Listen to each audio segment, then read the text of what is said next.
रामराम मित्रांनो, मी अमोल कोळेकर पाटील. महाराष्ट्र राज्याला कुणाची तरी काळी नजर लागलेली, कारण राज्यामध्ये अशा अनैतिक रोज घटना घटत आहेत. आता ही भैयाजी जोशी नावाचा एक आरएसएसचा वरिष्ठ नेता कोणतरी ह्यांनी एक गरळ ओकलेली महाराष्ट्रामध्ये. मला वाटतं ह्या लोकांचं ना जाणून बुजून ह्या सगळ्या प्रकरणामध्ये राज्याला बदनाम करायचं, राज्यामध्ये अस्थिरता निर्माण करायची आणि राज्याला एका वेगळ्या लेवलला घेऊन जाण्याचा प्रयत्न चालू आहे. आता हा भैयाजी जोशी नावाचा कोण एक 2 कवडीचा आरएसएसचा नेता आहे. ह्याचं असं म्हणणं आहे की मुंबई ही मराठी माणसांची नाहीये, मुंबई ही सगळ्यांची आहे. इथं येणाऱ्या प्रत्येक भागामध्ये राहणाऱ्या लोकांची मुंबई आहे. त्यामुळं जसं घाटकोपर झालं गुजरात्यांचं, गिरगाव झालं आपल्या मराठी लोकांचं. म्हणजे हा आरएसएसचा नेता हे डिसाईड करणार की मुंबई कुठल्या भागामध्ये कुठला जास्त माणूस राहतो त्याची मुंबई झाली. म्हणजे बापाचं राज्य आहे का तुझ्या बापाच्या राज्य असल्यामुळे तू असल्यासारखं तू बोलणार का की हा एरिया मराठी माणसांचा, हा एरिया गुजराती माणसांचा. ह्या भैयाजी जोशीवरती कोण आहे 2 कवडीचा माणूस, ह्याच्यावरती पोलिसांनी तात्काळ गुन्हे दाखल करायला पाहिजेत. अशा हरामखोरांना, जे राज्याचं वातावरण खराब करू इच्छितात, अशा लोकांवरती तात्काळ गुन्हे दाखल करून यांना अटक केली पाहिजे. ह्यांचं जाणून बुजून पाठीमागे त्या प्रशांत कोरटकर नावाचा एक तो हरामखोर आमच्या छत्रपती शिवरायांबद्दल अपशब्द बोलला आणि नंतर असं समजलं की तो आरएसएसचा कार्यकर्ता आहे. त्याचे नितीन गडकरी आणि इतर बऱ्याच लोकांसोबत संबंध आहेत, मोठमोठे फोटो आहेत, मोठमोठ्या गाड्या घेऊन फिरतो हा. रोल्स रॉयस फॅन्टम जी 8-9 करोड रुपयाला गाडी येते. मोठमोठ्या सेलिब्रिटी लोकांकडे पण ती गाडी नाहीये, ती ह्या प्रशांत कोरटकर गाडी होती. आणि हा कोरटकर छत्रपती शिवरायांबद्दल अपशब्द बोलतो, छत्रपती शंभूराजांच्या पराक्रमांची तो एवढा अपमान करतो. आणि एवढं सगळं घडल्यानंतर देखील हे रामराज्य आहे असं सांगणारं सरकार अशा प्रशांत कोरटकरला शोधू शकत नाही. तो अजूनपर्यंत फरार आहे. दुसरा हा जन्माला आला भैयाजी जोशी. आज यानं मुंबईबद्दल गरळ ओकली, मराठी माणसांबद्दल गरळ ओकली. असे किती लोक ह्या सगळ्या यंत्रणेमध्ये यांनी पेरून ठेवलेले आहेत की जेणेकरून महाराष्ट्र कसा अस्थिर होईल आणि महाराष्ट्रातली जनता कशी रस्त्यावरती उतरल, ह्या सगळ्यासाठी हे सगळे प्रयत्न करतात. काही गरज आहे त्या भैयाजी जोशी नावाच्या त्या हरामखोराला बोलायची की मुंबई घाटकोपर गुजरात्यांची घाटकोपर आहे का? विक्रोळी गुजरात्यांची आहे का? गुजरातीने आपल्या बापाच्या नावावरती करून ठेवली का? ही लोक जाणून बुजून मुंबईला, महाराष्ट्रातील जनतेला आक्रोश निर्माण होईल अशा प्रकारचं वागतायत आणि जाणून बुजून ह्या सगळ्या गोष्टीतून महाराष्ट्राला बदनाम करायचं षडयंत्र चालू आहे. आणि या सगळं चाललंय ते एका राज्यातल्या मुख्यमंत्र्यांच्या, काय बोलू शकतो मी त्यांना, ना करतेपणामुळे. त्या मुख्यमंत्र्यांचं एवढं लक्ष आहे त्यांच्या राज्याकडे की ही सगळी हरामाची पिल्लं ह्या सगळ्या बिळातनं बाहेर यायला लागलेत आणि राज्याबद्दल, राज्यातल्या जनतेला अपमान कसं करता येईल, महाराजांना कसा अपमान करता येईल, या राज्याचं आराध्य दैवत असणाऱ्या छत्रपतींना कसा अपमान करता येईल, ह्या सगळ्या गोष्टींचा प्रयत्न करतायत. अरे खरं तर ह्या सगळ्या गोष्टींना, हे सगळं काय चाललंय तुम्हाला माहितीये?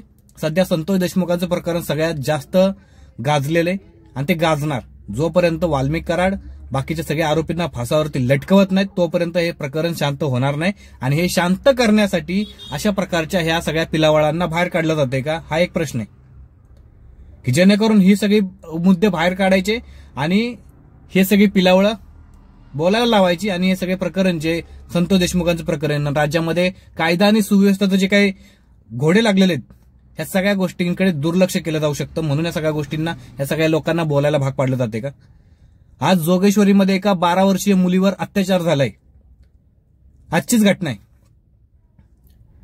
अहो, त्या जालन्यामध्ये भोकरदन नावाच्या एका गावामध्ये कैलास बोराडे नावाच्या आमच्या धनगराच्या पोराच्या अंगावरती तो हरामखोर, तो आरोपी, शिवसेना उद्धव बाळासाहेब ठाकरे गटाचा तालुका प्रमुख आहे म्हणे, त्या आरोपींनी त्या बोराडे नावाच्या धनगराच्या पोराच्या अंगावरती पूर्ण नग्न अवस्था केले, विवस्त्र केले आणि त्याच्यावरती ते लोखंडी सळ्या चुलीमध्ये गरम करतात आणि त्या सळ्या त्याच्या अंगावरती पूर्ण चटकवतात आणि त्याचे व्हिडिओ बनवून व्हायरल केले जातात. ही विदर्भामध्ये आणि मराठवाड्यामध्ये खास करून ही व्हिडिओ व्हायरल करण्याची जी काय प्रथा आहे ना, ही प्रथा कुठून आली आणि ह्या सगळ्या गोष्टींचं काय आहे, ह्या सगळ्या गोष्टीबद्दल खरंच कायद्याचं किती लक्ष आहे आणि कायद्याचं किती धाक आहे या सगळ्यांना, ह्या सगळ्या गोष्टीतून आपल्याला समोर येते.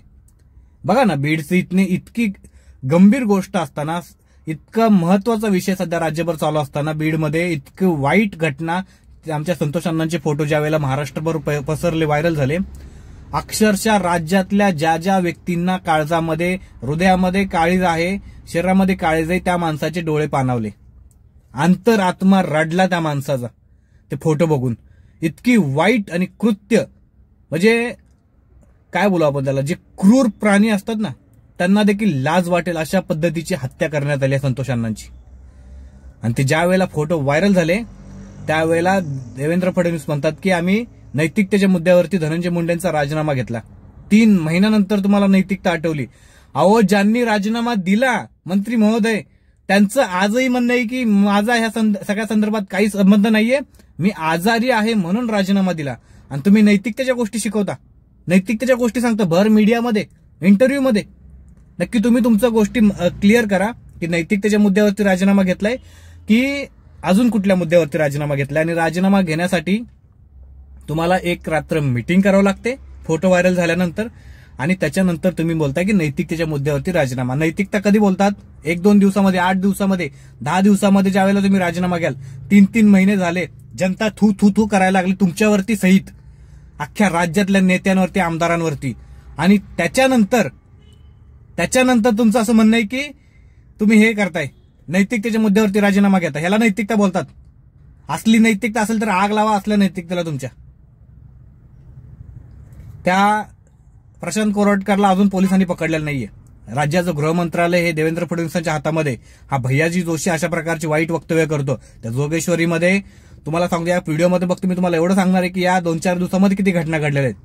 जोगेश्वरीमध्ये 12 वर्षाच्या मुलीवरती अत्याचार झालेला आहे. जयकुमार गोरे मान खटावचे आमदार आहेत, त्या जयकुमार गोरेवरती अत्यंत गंभीर आरोप झालेले आहेत.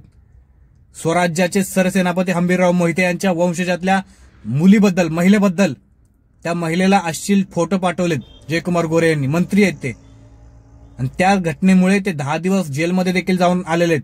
आज ती महिला विधान भवनासमोर आंदोलन करायला तयार झालेली. म्हणजे विचार करा की मंत्र्यांची काय लेवल आहे. देवेंद्र फडणवीसांची टीम कशा प्रकारची टीम आहे सगळी ही. आणि ही लोक काढतात लाडकी बहीण योजना. एकही मुलगी आणि एकाही महिलेला सुरक्षित या ठिकाणी वाटत नाही, परंतु योजना मात्र काढतात की लाडकी बहीण सुरक्षा, लाडकी बहीण योजना. हे सगळं निवडणुकांपुरतं तुमचं थोटांड होतं. हे निवडणुका पार पडल्या आणि तुमचं पितळ देखील या प्रकारे उघडं पडलं. त्या सुरेश दसांचं म्हणजे एकाला आतमध्ये घालावा आणि दुसऱ्याला बाहेर काढावा, ह्या सगळ्यांची अशी कंडिशन आहे. त्या सुरेश दसांवरती एवढं सगळ्यांनी प्रेम केलं, एवढा सगळा त्यांच्याबद्दल आदर होता. त्या सुरेश दसांचा कार्यकर्ता, तो भोसले नावाचा, गाडीमध्ये पैशाचे बंडल वाटतोय, व्हिडिओ बनवतोय. वाटू द्या हो, त्याच्या आईबापाचे पैसे असतील तर वाटू द्या. त्या आरोपींनी, त्या भोसले नावाच्या कार्यकर्त्यांनी सुरेश दसांच्या एका व्यक्तीला नग्न करून बॅटनी मारहाण करतोय, रक्तबंबाळ अवस्थेमध्ये मारहाण करतोय. आणि सुरेश दस बोलतात की, आधी बोलतात की तो माझा कार्यकर्ता नाही, नंतर बोलतात की सेम धनंजय मुंडे सारखं केलं, कोणी येऊन माझा फोटो काढून घेऊन जातं, मी कोणाला नाही बोलू का. नंतर बोलले की तो माझाच कार्यकर्ता. ज्यावेळेला सुरेश दसांचे त्या भोसलेचे फोटो व्हायरल झाले आणि नंतर असं समजते की तो फक्त कार्यकर्ता नाहीये, तो कट्टर कार्यकर्ता आहे. अंजली दमानी यांनी एक स्पष्ट वक्तव्य केलं. ते वक्तव्य असं होतं की या भोसलेचं वाल्मिक कराड होऊ नये सुरेश दस. आणि खरी गोष्ट आहे, त्या भोसलेची जर माहिती काढली ना तर ते भोसलेची माहिती वाल्मिक कराडांपर्यंत पोहोचेल. कारण भोसले हा ज्या पद्धतीनं धनंजय मुंडेंचं इलेक्शन कॅम्पिंग वाल्मिक कराड करत होता, त्याचप्रमाणे सुरेश दसांचं इलेक्शनचं कॅम्पेन हा भोसले करत होता. आणि त्याच भोसलेवरती अत्यंत गंभीर आरोप झालेले आहेत. आणि म्हणजे काय चाललंय या राज्यामध्ये, म्हणजे इतकं नेबळं हे गव्हर्नमेंट आहे, इतकं नेबळं हे गृहमंत्रालय आपलं. पोलिसांना दोष नाहीये, पोलीस बाप आहे त्या सगळ्यांचे. फक्त ह्यांच्या दोऱ्या ज्यांच्या हातामध्ये आहेत ना, हे एकदम नेबळट आहेत, नेबळट. ह्या बांडगुळांना अक्कल आली पाहिजे. तो अबू आझमी तिकडे छत्रपती शिवरायांचा आणि छत्रपती शंभूराजांचा अपमान करतो. त्या औरंग्याला स्वतःच्या बोकांडी उडवून घेतो आणि त्या औरंग्याचं उदात्तीकरण करतो. बोलतो की औरंग्या हा तुम्हाला चांगला वाटतो. अरे ज्या औरंग्यानं बापाला जेलमध्ये टाकलं, स्वतःच्या भावांना मारलं आणि पाणी मागितलं त्या बापाने त्याला, तर सांगितलं की तुला मारायचं असेल तर मर, जगायचं असेल तर जग, तुला पाणी मिळणार नाही. आणि तो बाप बोलतो की तुझ्यापेक्षा ते हिंदू लोकांना परवडले. हिंदू तर आपल्या मेलेल्या पूर्वजांना देखील ते पितृपक्षामध्ये पाणी देतात. त्या औरंग्याचं तुम्ही उदात्तीकरण करताय. आता भिकार चोटाकडं काय होतं? स्वतः हिजड्यासारखा पाठीमागे राहून सगळ्या सैन्यांच्या जीवावरती तो मोठा झालेला. कुठली लढाई औरंग्यानं स्वतःहून केली सांगा? त्या बांडगुळामध्ये एवढी हिंमत होती का? फक्त छत्रपती शंभूराजांच्या नुसत्या आवाजाने, नुसत्या धाडाने त्या औरंग्याची फाटली होती टारकन. तुम्ही काय त्या औरंग्याचं उदात्तीकरण करता? ह्या अबू आझमीवरती कठोर कारवाई करायला पाहिजे नुसतं. आणि ते राहुल नार्वेकर सभागृहाचे अध्यक्ष, काय तुम्ही, तुमची डोके, तुमची टीम, तुम्ही त्याचं निलंबन केलं त्या अबू आझमीचं. कधीपर्यंत केलं? जोपर्यंत तुमचा हे अधिवेशन संपत नाही. अरे त्याला हाकलून द्या पूर्ण राज्यातनं, कायमस्वरूपी त्याचं निलंबन करा. एवढी जर तुम्हाला अक्कल वाटत नसेल तर त्याच्यापेक्षा जास्त अपमान तुम्ही लोक छत्रपती शिवरायांचा आणि छत्रपती शंभूराजांचा करताय असं म्हणायला लागेल. जयकुमार गोरेंबद्दल वेगळा व्हिडिओ येतोय, प्रत्येक गोष्टीबद्दल एक वेगवेगळे व्हिडिओ होतात, तुम्ही नक्की बघा. बाकी आपल्या चॅनलला जर सबस्क्राईब नसेल केलं तर नक्की करा. जय शिवराय, जय मल्हार.